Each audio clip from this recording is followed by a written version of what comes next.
Assalamu alaikum wa rahmatullahi wa barakatuhu. In today's video, I'm going to show to you one ayah in the Quran which really just refutes and dismantles the concept of shirk and all of its types. You see, my beloved brothers and sisters, as Muslims, we worship Allah subhanahu wa ta'ala upon a tawheed by singling Him out in worship. We don't associate any partners with Him whatsoever. And that is what shirk is, to associate partners with Him subhanahu wa ta'ala in worship. And unfortunately, we live in a day and age where a lot of Muslims have become confused with the concept of at-tawheed and a-shirk. There are people out there that consider the worship of Allah subhanahu wa ta'ala and other than Him permissible. They believe it to be allowed. For example, the concept of making dua to other than Allah subhanahu wa ta'ala. We know that a dua is worship because Allah subhanahu wa ta'ala mentioned it in the Quran, and therefore worship can only be done for Allah subhanahu wa ta'ala. But there are people that believe that a dua can be done, for example, to people who are in their graves, and we know that this is not allowed. And so there is many places in the Quran that refute this and dismantle this concept and educate us properly on the concept of at-tawheed and shirk. But this one particular ayah is fascinating, and it's an ayah that every single one of us know, and it is in Surah Al-Fatiha, the ayah where Allah subhanahu wa ta'ala, He said, إِيَّاكَ نَعْبُدُ وَإِيَّاكَ نَسْتَعِينُ. And inshallah ta'ala, I'm just going to explain to you and go through a bit in regards to the language and some grammatical rules regarding this particular ayah to really showcase the beauty in this refutation. Okay, so that we can truly understand that Allah subhanahu wa ta'ala would just, this ayah alone refutes this concept. So inshallah ta'ala, if you just, as you can see inshallah ta'ala on the screen, we have this ayah here. Okay, إِيَّاكَ نَعْبُدُ وَإِيَّاكَ نَسْتَعِينُ. And I'm going to just very quickly mention here the translation for this, and then we'll kind of break it up into a bit more details. Okay, but إِيَّاكَ نَعْبُدُ وَإِيَّاكَ نَسْتَعِينُ basically means that, you alone we worship,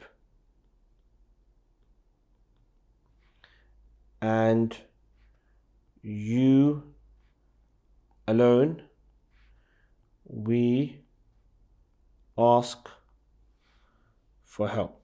Excuse me for my handwriting, I am dyslexic, so it is not the cleanest. But إِيَّاكَ نَعْبُدُ وَإِيَّاكَ نَسْتَعِينُ. You alone we worship, and you alone we ask for help. Now, let's look at this in a bit more details and understand some of the nuances within this ayah. And we're going to start off by just looking at this particular section over here, which is إِيَّاكَ نَعْبُدُ. Let's break up these two words, okay?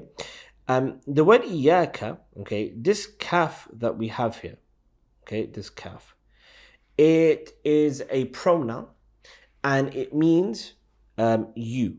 Okay, it means you. And specifically, this is referring to Allah subhanahu wa ta'ala. Okay, it is referring to who? Allah subhanahu wa ta'ala.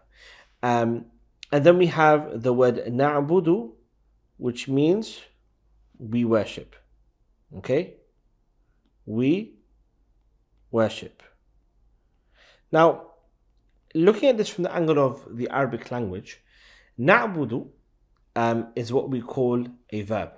Okay, this is going to be what? This is a verb. And the one that this action of worship that is being done to is Allah subhanahu wa ta'ala. And so we would say that iyaka here works as the object, okay, the one that is the recipient of this action of worship. Okay, so this would be the object of the sentence. Okay, in the Arabic language, the way that sentences that use verbs normally work is you would have a verb first, and then you would have the object after. So for example, we would have the fi'l. Okay, we would have the fi'l, which is the verb. And then after that would come the, what we call the maf'ul. Okay, the maf'ul.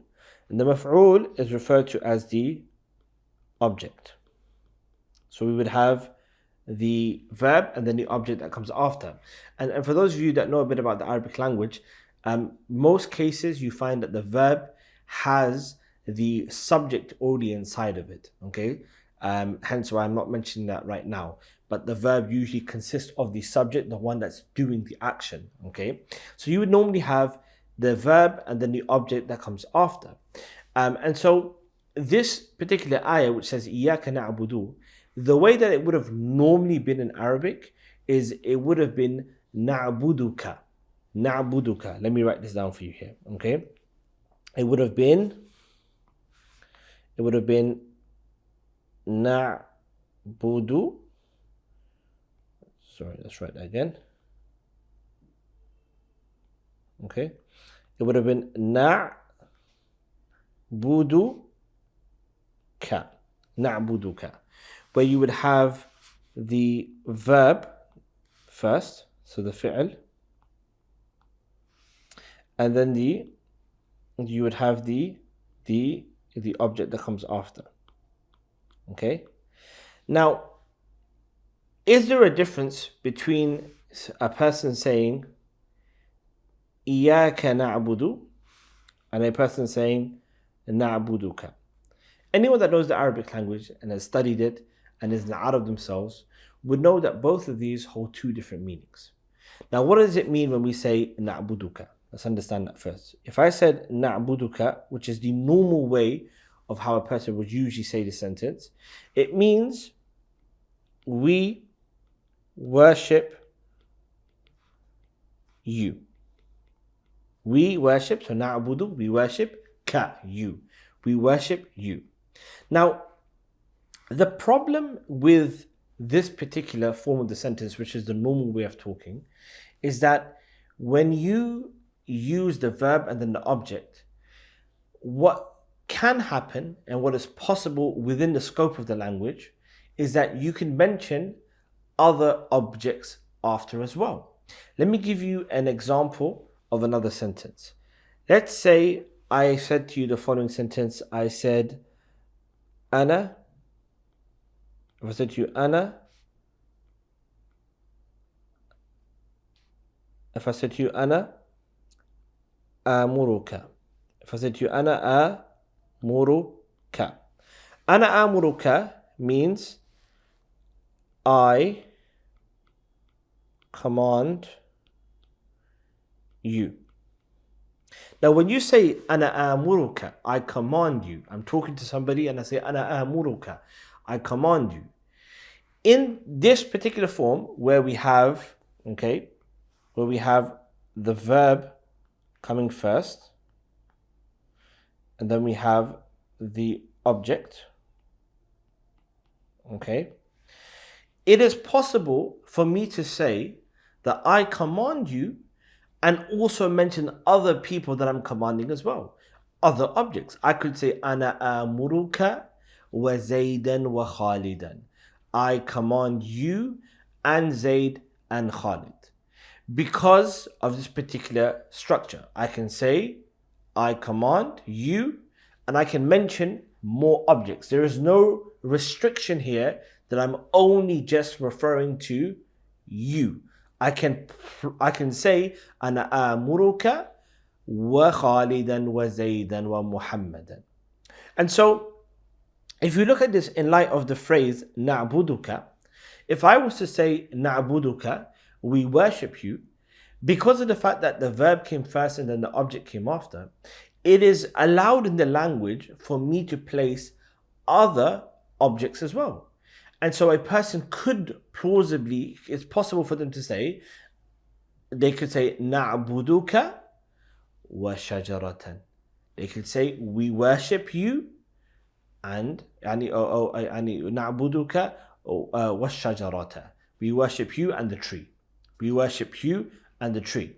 Now the problem that this creates is that it doesn't restrict the concept of at-tawheed, that we only worship Allah subhanahu wa ta'ala within the language. Does that make sense? The language allows for a person to add more objects. In contrast to if you flip the order and you bring the object first and then you bring the verb after, which is what Allah subhanahu wa ta'ala has done over here. And so, for example, if I was to change the word, if I change the order for the word ana amuruka to the object first and then the verb after, if I was to say the following, if I said iyaka, okay, if I said iyaka amuru, iyaka amuru, now because the order's changed and we have the object coming first, so this is the object, and then the verb is coming after, the meaning changes. I am no longer saying that, I am commanding you and leaving room for someone else that I could also command. When I say iyaka amuru, I'm saying it is only you. It is only you that I'm commanding. I've now restricted the person that I'm commanding and removed all of the other plausible options that are out there. And I've restricted it to one meaning. It's just you that I'm commanding. I'm not commanding anybody else. Nobody else. Iyaka amuru. It's only you that I'm commanding. And so, in that similar fashion, if you look at the ayah, when Allah subhanahu wa ta'ala said, Iyaka na'budu, Allah tabarak ta'ala is not saying, na'buduka, that we worship you, and then allowing for room for others and other things to be mentioned. Allah subhanahu wa ta'ala wants us to really understand this concept of at-tawheed and the concept of shirk, that He said, Iyaka na'budu. It is only you, Ya Allah. There is nobody else that we worship. It is just you. And that is the meaning that arises from this change of word order. By changing the object and the verb's positioning in the sentence, you bring about this meaning of exclusivity. Okay? This meaning of restrictionness, that I am not worshipping anybody whatsoever in any way, shape or form except for Allah subhanahu wa ta'ala. If a person was to understand just this very simple grammatical rule that's being used here by Allah ta'ala within this ayah, you understand the stance that this deen of al-Islam has on the topic of shirk. And Allah subhanahu wa ta'ala could have said na'buduka, but because the language allows that room for other things to be mentioned, even though Allah's not mentioning it, Allah subhanahu wa ta'ala restricted it even further by saying, no, we're going to say it like this, Iyaka na'budu. There is nobody whatsoever in our imagination that we are ever going to worship except for Allah subhanahu wa ta'ala. He is the only one that we are going to worship. And so, in the similar fashion, we have the next part, which is وَإِيَّاكَ نَسْتَعِينَ. Okay? Which is the same thing as being done here. The word iyaka, again, it's referring to Allah subhanahu wa ta'ala, it means you. But then we have the word nasta'een. And the word nasta'een is a verb, and it means we seek help. Okay, and this is our verb. Right? Nasta'een. We seek help. We seek al-isti'ana from Allah subhanahu wa ta'ala. When we want help and aid, we don't ask anybody, we only ask Him subhanahu wa ta'ala. Now Allah subhanahu wa ta'ala could have said it differently. The order could have been switched with the verb and then the object. It could have been nasta'inu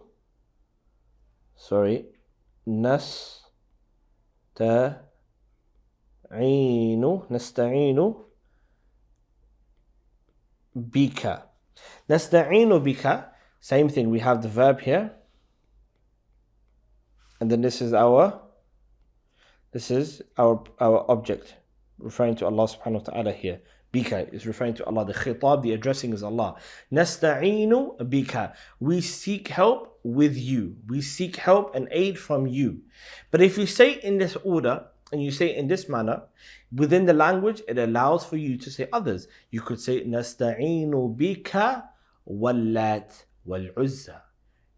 These other idols could have also been mentioned. Okay, it is plausible in the language to use it like that. But Allah subhanahu wa ta'ala wants us to know that there's no one that you can seek help from. There is no one that you're allowed to make dua to except Allah Ta'ala. And that's why we say, وَإِيَّاكَ نَسْتَعِينَ. Oh Allah, it is only and only you that we seek help from, we seek help and aid from. And then again, this is a refutation, and it's rebuking, and it's dismantling the belief of those people that say, no, we can ask other than Allah.